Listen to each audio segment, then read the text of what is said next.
Se régaler dans la cuisine géante du plus vieux marché de Paris, Le quartier sans ce marché, c'était comme un village sans place de village. C'est unique comme lieu. s'éblouir dans un monde ciselé et doré à la perfection, En France, en tout cas, on est les derniers à être graveurs estampeurs. croiser la grande et la petite histoire dans un caniveau Il tenait le haut du pavé. et céder au péché de gourmandise, qui prit le pain et le rompit. c'est ce que je vous propose de découvrir dans ce nouveau numéro de Paname, une balade colorée et gourmande.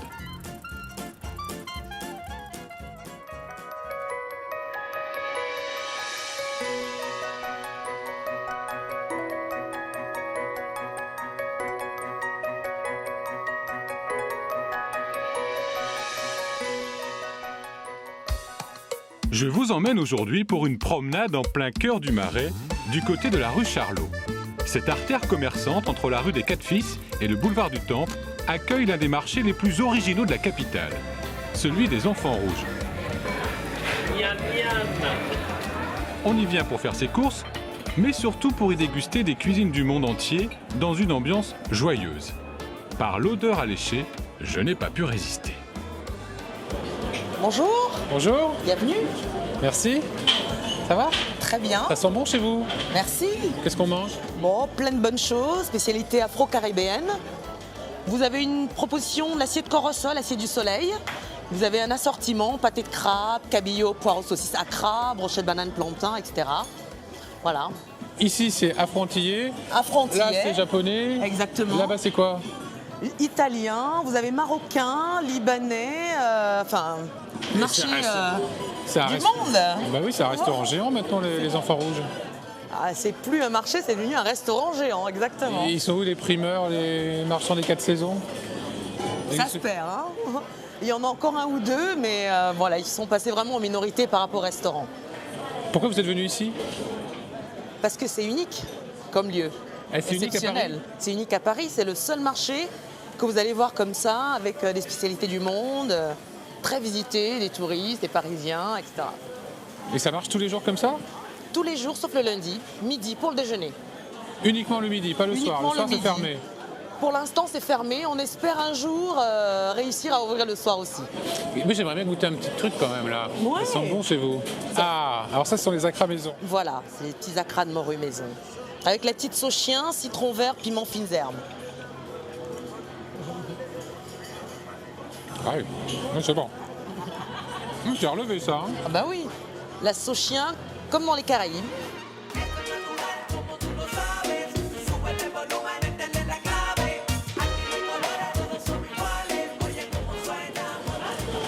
Suivez-moi, je vous emmène manger la meilleure crêpe de l'univers.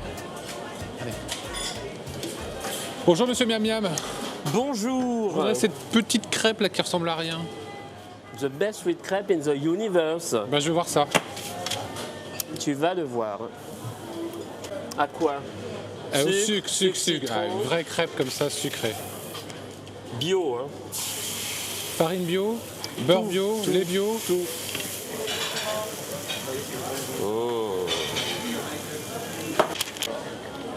Merci bonhomme. Monsieur Miam Miam.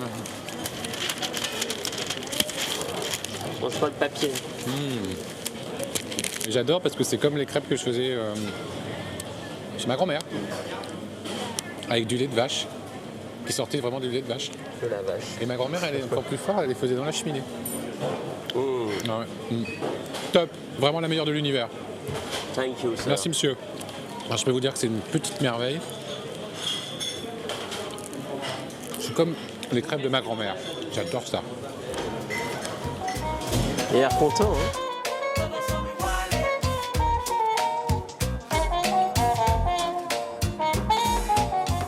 Oh, ciao. Come stai? Tutto bene? Bene. Ah, moi j'aurais bien pris un petit café. Ah, non, c'est pas faire ça. Ah Italien, si, c'est pas faire. mais Ah si. non, non, non, c'est pas faire. C'est le meilleur du monde. Oh là là là là. Après celui de maman, hein. Toujours maman d'abord. Toujours maman d'abord. Frédéric, vous êtes toujours là au bon endroit. Un petit café. Avec le café d'Agnelé, on ne loupe pas. D'accord. Alors deux, s'il vous plaît. Frédéric, on est dans le plus vieux marché de Paris Ah qui oui, porte un des un plus nom vieux. bien particulier, Oui. un peu drôle, les Enfants Rouges. Pourquoi? Les Enfants Rouges. Alors au tout début, on parlait du marché du Marais. Un peu logique puisqu'on est quand même dans le Marais. Et puis ce marché qui existait déjà se trouvait à côté d'un hôpital, plus exactement d'un hospice, réservé aux enfants abandonnés, créé il y a très longtemps par François Ier et sa sœur, qui était très proche de lui, Marguerite de Valois-Angoulême, qui avait créé cet hospice pour les enfants abandonnés de Paris, ceux qui n'avaient ni père ni mère. Et on les habillait de rouge pour que le peuple puisse les reconnaître dans la rue. Voilà pourquoi on appelait ça les enfants rouges. Du coup, quand ce marché est devenu très célèbre, il a pris le nom de l'hospice. C'est l'hospice qui a disparu de ce quartier, mais Enfant Rouge est resté. Et ce nom d'Enfant Rouge est laissé d'ailleurs à tout le quartier, au sens large. Mais c'est quand même un marché qu'il faut absolument visiter. Allez, on va faire un petit tour. On fait un petit tour. En on y va. revue.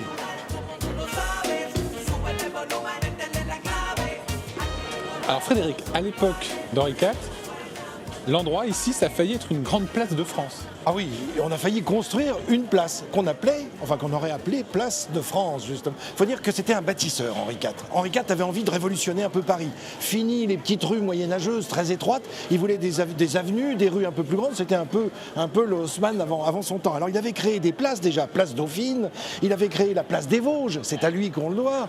Et là, il voulait créer avec son ministre préféré, Sully, il voulait créer une nouvelle place, la Place de France, qui porte ce nom parce que toutes les rues qui devaient aboutir à cette place portaient des noms des grandes provinces de France. D'où la rue du Perche, d'où la rue de Beauce. Absolument, la rue de Bretagne, la rue de Normandie, la rue de Poitou.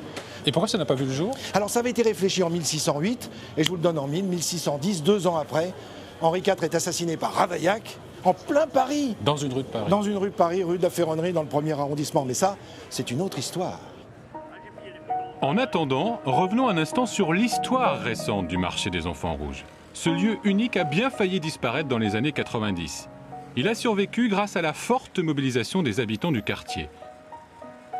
Pour en savoir plus, je me dirige vers Michel le brocanteur antiquaire.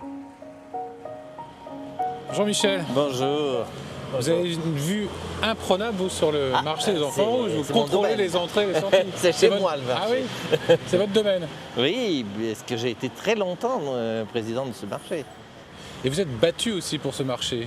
Qu'est-ce qui s'est passé Oui, précisément? parce que c'était une grande bataille, mémorable d'ailleurs, parce que François, il était mort. Hein. Il y a un moment où même les bulldozers étaient devant pour le démolir. Hein. Il n'était pas très bien, soi-disant, pas très propre, soi-disant, pas très beau, soi-disant. Mais on visait aussi une restauration de tous les immeubles qui se trouvent autour du marché. Et à cette époque-là, lorsqu'on faisait une restauration d'immeubles, il fallait obligatoirement des parkings.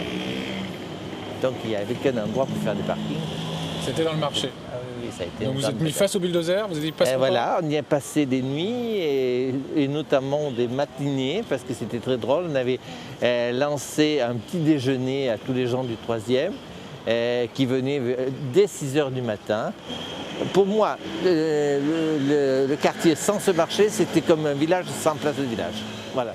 Michel peut garder son large et amical sourire. Le marché sera sauvé de justesse des promoteurs suite à l'alternance politique à la mairie du 3e.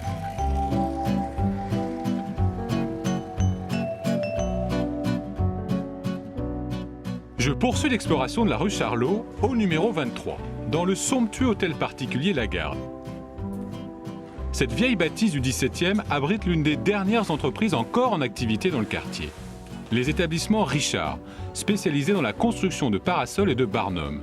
Tout est fabriqué sur place, sous les lambris et les vestiges du passé.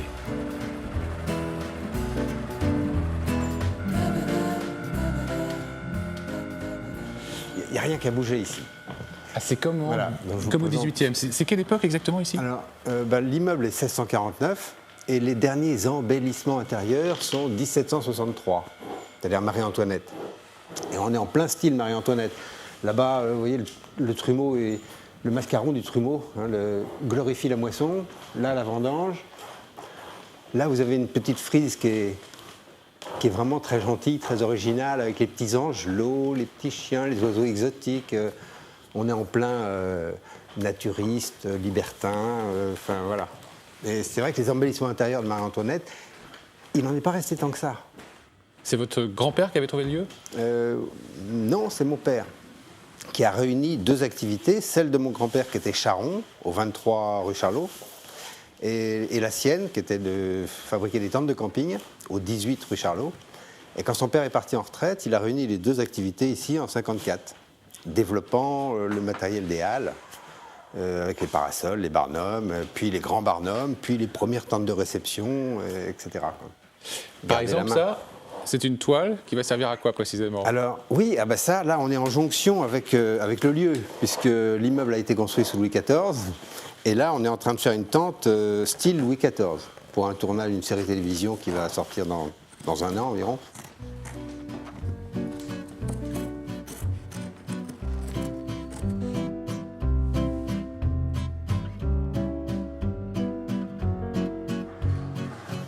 Alors là, Ah oui, là, on change de décor, là.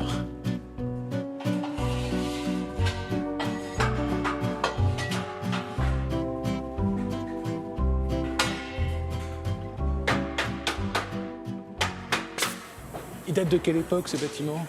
ah bah là on est sur le jardin de l'hôtel particulier qui a été vampirisé, qui a été squatté par ce bâtiment entre Charles X et Louis-Philippe. D'accord, c'est pur Donc, 19e, ça. Voilà, là on est dans le 19e, on est dans l'envahissement, le mitage complet du Marais, envahi par toutes les activités industrielles de tous côtés. C'est classé? On a réussi à le faire répertorier, ce qui nous permet maintenant d'envisager d'y rester. C'est-à-dire parce qu'on avait envie de vous le récupérer, cet oui, bien endroit? sûr, ça nous libère un petit peu de l'emprise de différents projets immobiliers. Donc maintenant, cet atelier restera comme il est, dans une activité commerciale et artisanale. Qu'est-ce qu'on fait précisément aujourd'hui? Quelle activité vous faites ici? Ah ben ici, on fabrique tout ce qui est tube creux. On fait essentiellement le travail de l'acier, un petit peu l'aluminium, mais essentiellement le travail de l'acier. Donc on construit des tentes. Par exemple, là, sur la table, vous avez une croix qui est un démarrage de poutrelle pour une tente sur Roland-Garros et qu'on essaye de décliner dans plusieurs familles. Donc là, on démarre, c'est le tout début des poutrelles. Donc c'est vrai que d'avoir la table à souder, la table de coupe, la table à dessin et les ordinateurs tout sur le même lieu, c'est un plaisir qui nous permet d'avancer, de bricoler, de créer dans un lieu où on se sent transmettre quelque chose. Merci, Il n'y a Laurent. pas de créativité sans mémoire.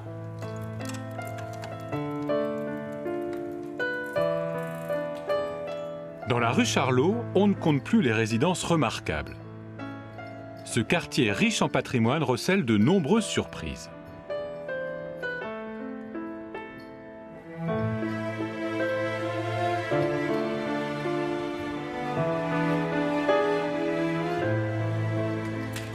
Rue Pastourelle, là encore dans un magnifique hôtel particulier, un lieu à l'abri des regards. Il faut pousser cette porte cochère pour découvrir un monde surprenant de finesse et de dorure.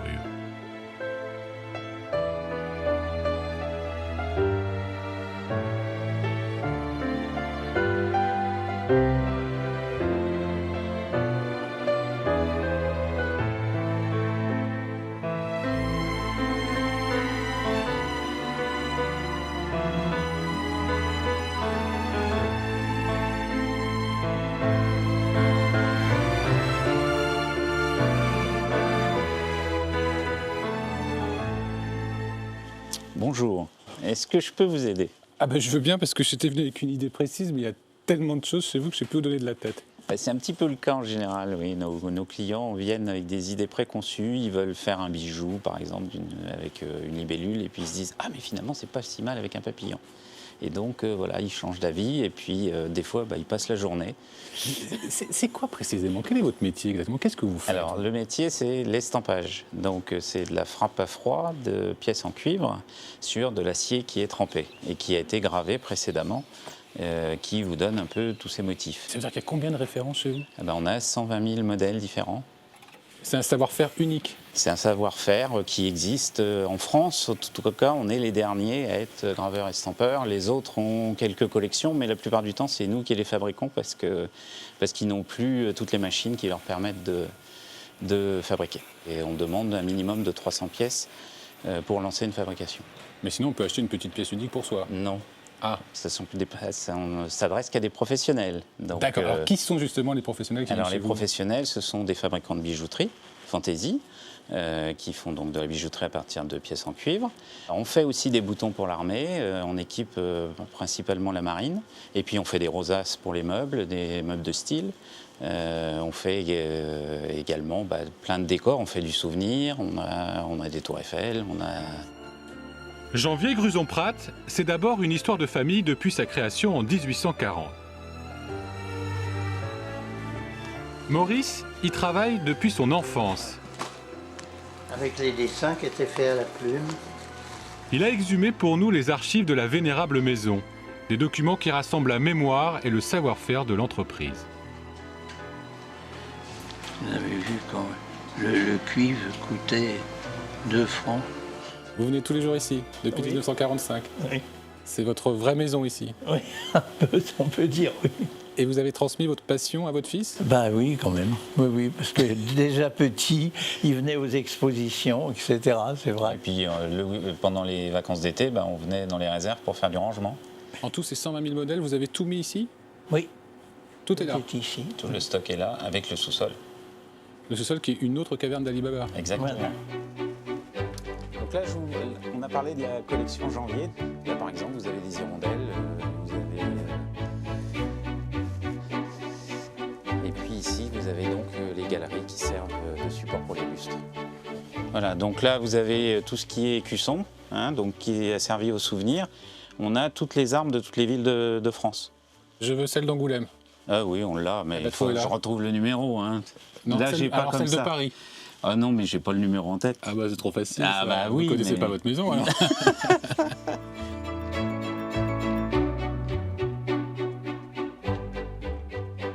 Vous êtes dans les 18 000, là, 19 000. Mais c'est quel modèle? C'est quel genre de modèle? Eh ben, en fait, ça dépend des années de création des modèles. Ça ressemble pas à Paris ça? Si, Eh, 19 c'est moi 000. qui ai trouvé. Eh ben, c'est vous qui avez Voilà, trouvé. regardez. Et ici, Fluctuan avec mergiture. Il est là. Top, non? Allez, continue.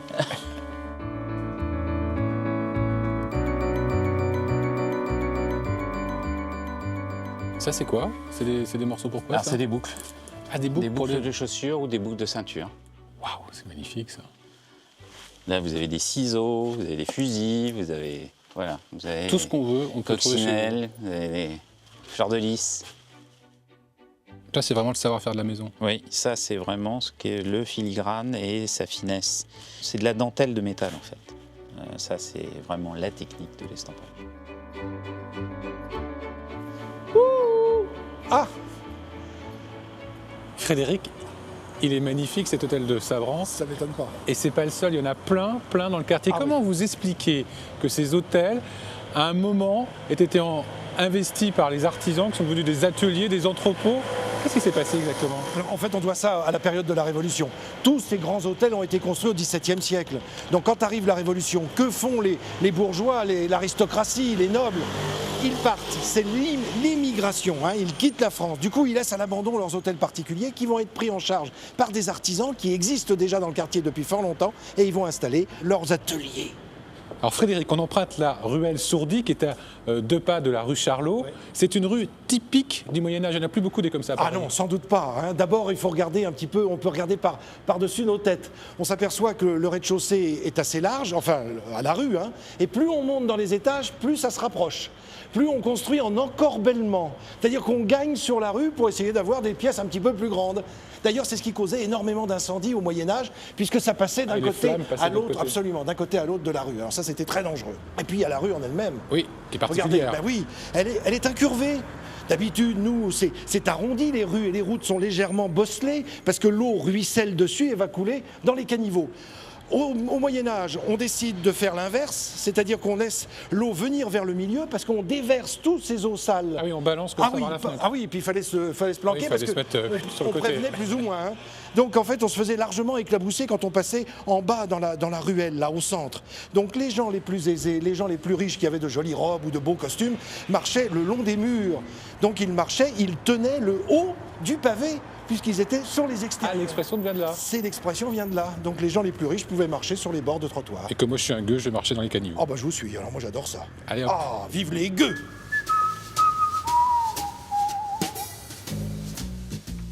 Désormais, à part nous deux, les gueux ont bel et bien disparu. La rue Charlot s'est embourgeoisée, certains disent gentrifiée, mais elle garde toujours le même esprit, celui d'un lieu de création. Depuis une trentaine d'années, les galeries d'art ont envahi les espaces laissés vacants par les artisans.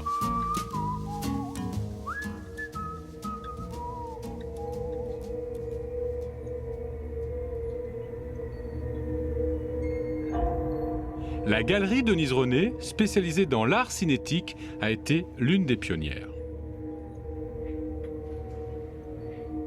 Quand vous êtes arrivé ici, Denis, quand vous avez découvert cet endroit, vous vous êtes dit là, il y a du potentiel ici. Voilà, exactement. Donc on a analysé, que le local était un local qui allait se transformer, être un bon local, et deux, que le quartier, petit à petit, allait se développer dans le sens de l'art. Historiquement, c'est quand même un quartier voué à l'art, puisqu'il y a des hôtels particuliers magnifiques partout. Tout à fait.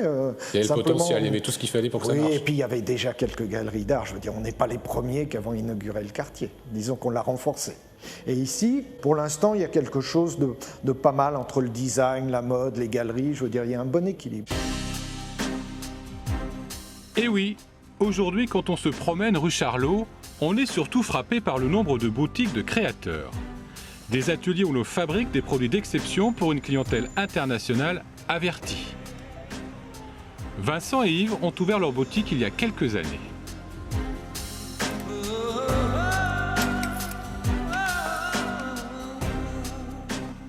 Pourquoi vous êtes installé ici, précisément rue Charlot? Disons que quand on était allé à New York dans les années 2000, on avait vu que la mode en fait s'installait dans les quartiers où les galeries étaient déjà présentes. Donc on s'est dit, à Paris, les galeries elles sont dans le Marais. Il y avait déjà les grosses Yvon Lambert, des choses comme ça. Et donc on a pensé que ça pouvait évoluer dans le même sens. Et ça a été le cas? Oui, tout à fait, ouais. L'idée de génie de ces deux créateurs, recycler les tissus militaires pour en faire des vêtements et des accessoires haut de gamme. L'armée avait des qualités de tissu absolument exceptionnelles dans les années 50-60 et c'est plutôt ces qualités de matière qui nous intéressent. Parce que maintenant on ne sait plus faire ça? Parce que maintenant on utilise des mélanges de coton et polyester qui vieillissent pas de la même manière. On ne retrouve pas la même patine sur un coton polyester que sur un lin ancien. Et toute cette création est haut de gamme quand même? Alors oui, parce qu'on fait des pièces uniques ou des toutes petites séries. Utiliser des matières anciennes, la récupérer, la traiter, la nettoyer, c'est vraiment quelque chose qui demande beaucoup de temps. Et donc évidemment, on est limité dans la quantité de pièces qu'on peut fabriquer.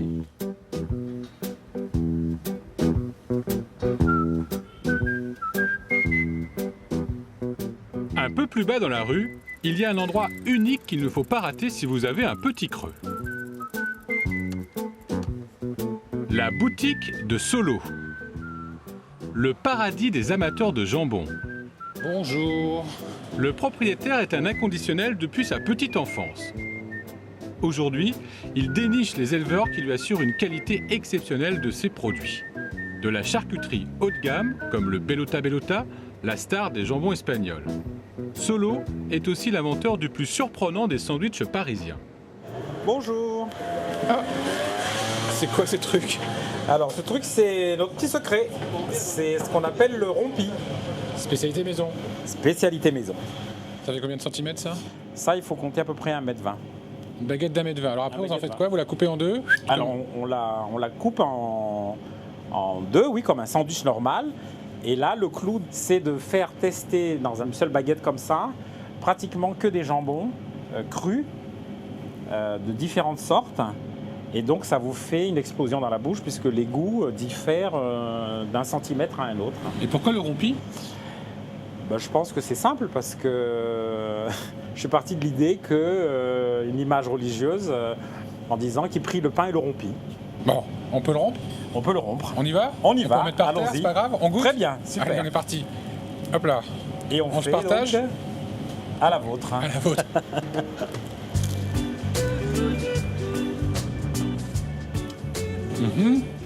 Donc l'idée aussi c'était de mettre des tapenades différentes tous les centimètres.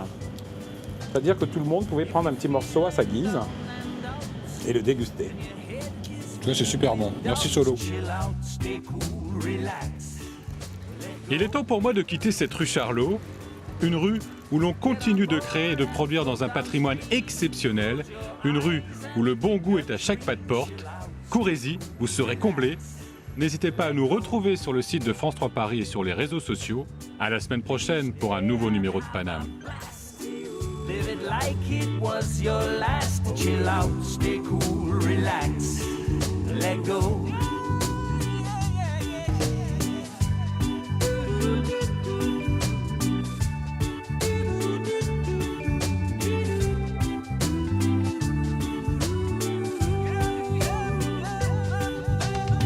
Please yourself and raise a smile. You gotta let go to go the extra mile. Chill out, stay cool, relax.